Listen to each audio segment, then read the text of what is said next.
This video is brought to you by patreon.com/worsttake. Get access to exclusive live streams and Discord servers, on-screen shoutouts, and early access to some videos when you join now. Help make sure that we can continue to make content like this by supporting the Patreon. Links are in the description down below.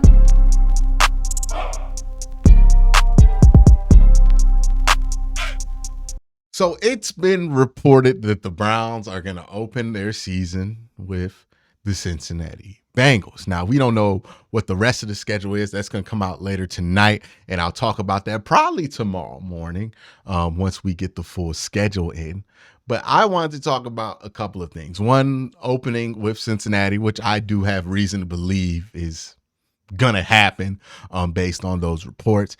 And number two, one of the things I want to talk about is this conversation that a lot of the Browns fans are having of, hey, we don't want national TV games, and for what reasons we don't want national TV games. And I thought I would weigh in on that conversation as well.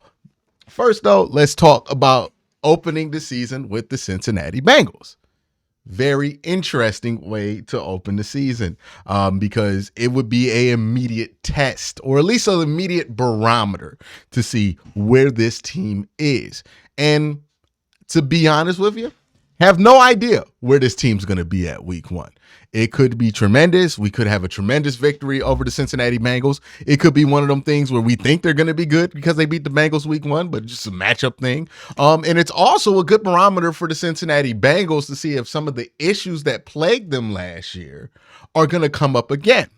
I think this is an important matchup for both teams. For the Cincinnati Bengals, one of the reasons I think is important is because they spent a lot of money at that left tackle position to upgrade it to get Orlando Brown Jr. And he's a guy who, hey, look, when he played that left side against Myles Garrett with the Baltimore Ravens, he did hold up well, but it is worth noting the Baltimore Ravens are one of the more prepared teams for Myles Garrett. And when I say prepared teams, they play with a lot of guys on the line of scrimmage. They keep a lot of guys in to block. And they don't play with Myles. Like I've shown you the tapes before where like they keep three guys in it to look at Myles Garrett before they do anything else. They are a very prepared team. They don't just leave guys on islands. The Bengals, on the other hand, leave guys on islands. And while, Orlando Brown Jr. has been able to have a pretty good career being able to stay on that island, even though he was kind of exposed a little bit in Kansas City, he wasn't wholly exposed in it. They're going to look at that matchup to see if, hey, can we solve the Myles Garrett problem? And if you're the Bengals and you look at your record with Joe Burrow versus the Browns and your record versus the Browns since 2017, it's no mystery what the issue has been. The issue has been Myles Garrett can go off against us, and that ruins our game plan a lot of the time. And when that doesn't happen, the Bengals tend to win those games. And when that does happen, the Bengals tend to lose those games. They have to figure out that problem. And it's not just with Myles Garrett, it's with elite pass rushers. They lost their opener last year to TJ Watt, having a tremendous game. And they are the reason why they lost against the Chiefs is because Chris Jones became a monster at the end of that game. They have an issue with stopping elite pass rushers. The Cincinnati Bengals do. So I think they're thrilled to play the Cleveland Browns week one because that will give them an immediate barometer on if Orlando Brown Jr. is going to be the type of tackle that can handle the task that they're asking of him. Now, part of the reason they have problems with elite pass rushers is because they leave a lot of guys in one-on-one, so they just need better personnel on the offensive line, and that's what they want to get away with. But again, it's one of the biggest problems the Cincinnati Bengals have, and it's part of the reason they didn't go back to the Super Bowl for 2 years in a row. Now, for the Cleveland Browns, the Cincinnati Bengals are a welcome challenge because it allows them to get a barometer on what plagued them the most last year.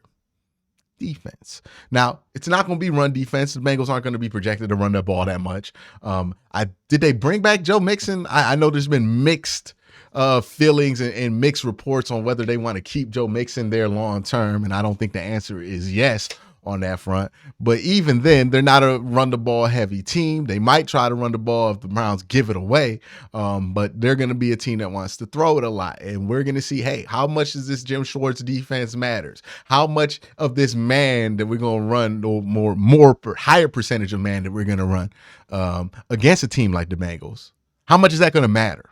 How much is it going to matter that we let corners follow? How much is it going to matter that we are doing different things in the secondary? Because one of the things that did work in this Joe Woods defense was the secondary at times. And when it did work, it was one of the best secondaries in football, especially against the Bengals. So now they're being taxed to see, hey, can this new style work against your most dangerous aerial opponent that you're going to play this year, which is the Cincinnati Bengals? Also a test and a barometer to see where Deshaun Watson is. The Bengals don't have a bad defense. They have good edge rushers. They have a good defensive line. You're not just going to be able to run the ball on them. You're not just going to be able to dink and dunk them, right? Like, you're going to have to throw at them because that's where they're probably the weakest, but it's not going to be easy. This is one of the better teams in the NFL. So you're tasked to play them and to beat them. I think this is a perfect win-win scenario for both teams, is to play each other week one, because they both test each other in areas in which they both need to be tested. If you're the Cleveland Browns, the Bengals are the division winner of the last 2 years. They have been in the AFC Championship game the last 2 years. They are the barometer. They are the bar right now that you want to surpass to become what you need to become, which is the division winner in an AFC Championship game participant, and hopefully a winner in the Super Bowl champion. You want to do those things right now. The Bengals, of all the teams that you play, since you don't play the Chiefs, they're the bar. They're the barometer. They're who you have to surpass. If you feel like you can beat them, you feel like you can enter your name in the conversation for one of your better quarterbacks. And for a team that wants to put its name on the map, like the Cleveland Browns, there's no bigger opportunity to do it than at home versus a team that everybody is projecting to be a top 4 or 5 team in the NFL this year.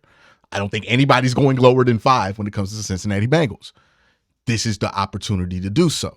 I know a lot of people have the tendency to, especially for week one, want it to be the easiest opponent possible, just so the Browns can win week one.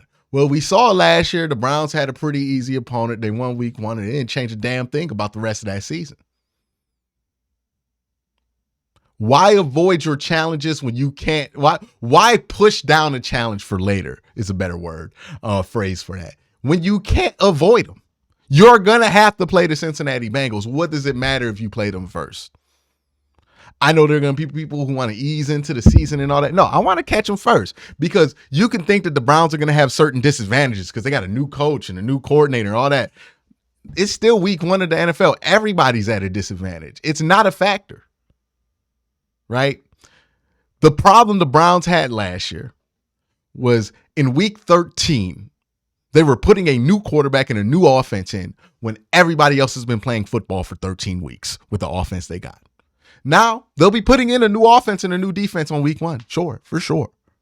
But it'll be the same week that every other team is doing the same exact thing, making the same adjustments to get on them. Jim Schwartz, you're not going to surprise anybody with what he does. So, like, you're not going to have this element of surprise on the Bengals that's going to give you an advantage. And Deshaun Watson has enough NFL tape that you're not going to surprise anybody on what he does. And you're not going to have this element of surprise that you think you're going to have just because Deshaun Watson out there. No.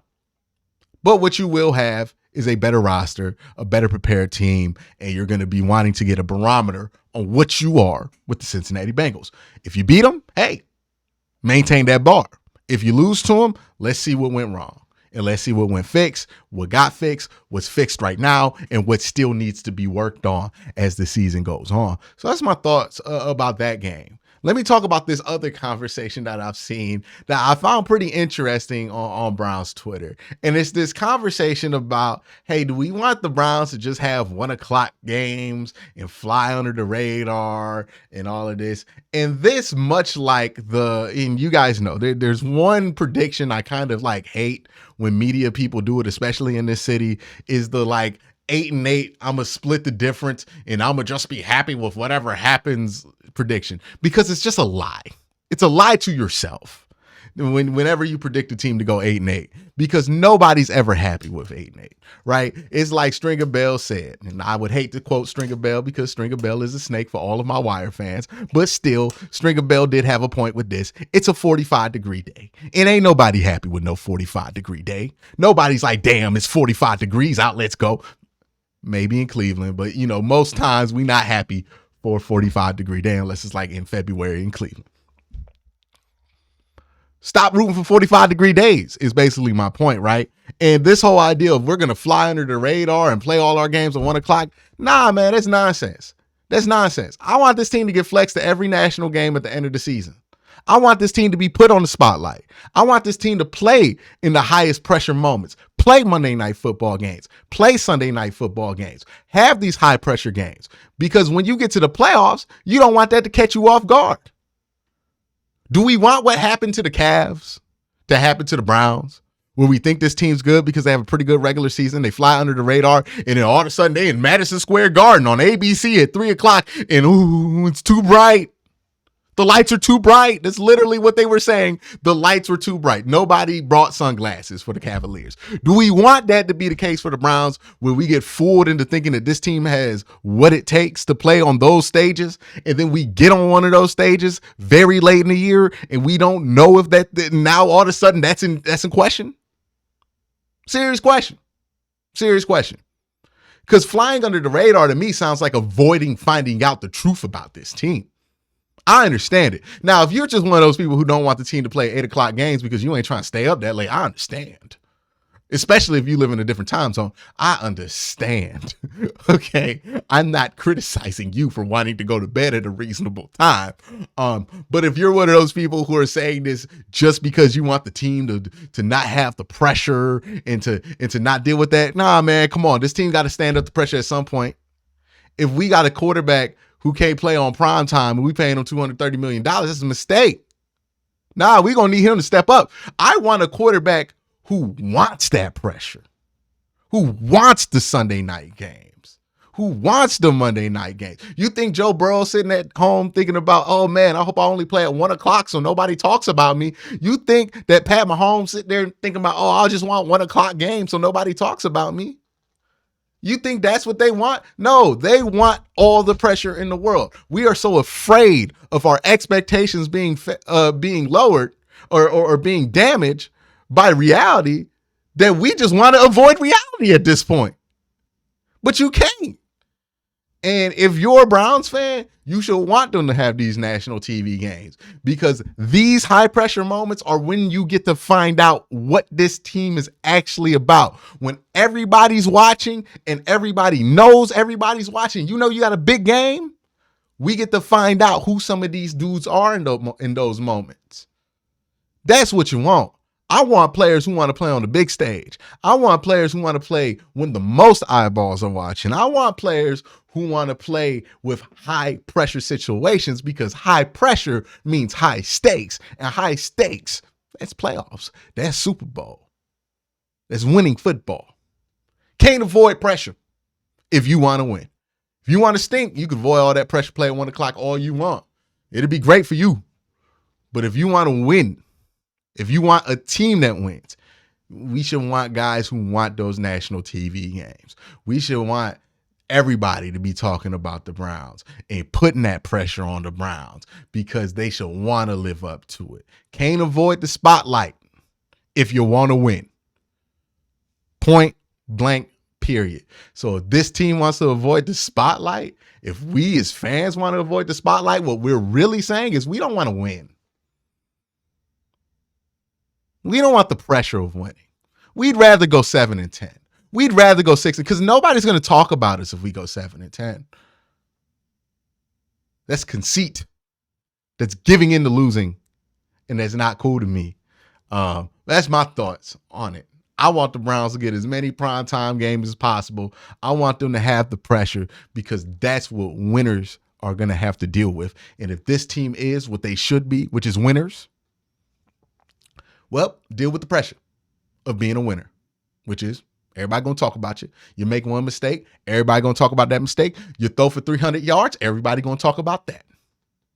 But you shouldn't want to go unnoticed. You know who goes unnoticed and flies under the radar? Kirk Cousins. You know who nobody gives a damn about in the playoffs? Kirk Cousins. Y'all want to be Kirk Cousins, the franchise? Or do y'all want to be champions? Because you got to risk a little bit to be champion. We could be Kirk Cousins, be mediocre, and nobody give a damn about the Browns. Or we could be something better than that. And you traded for Deshaun Watson not to be no goddamn Kirk Cousins. You traded for Deshaun Watson to be a winner. You risk it all to be a winner. You should want that pressure. That's my thoughts.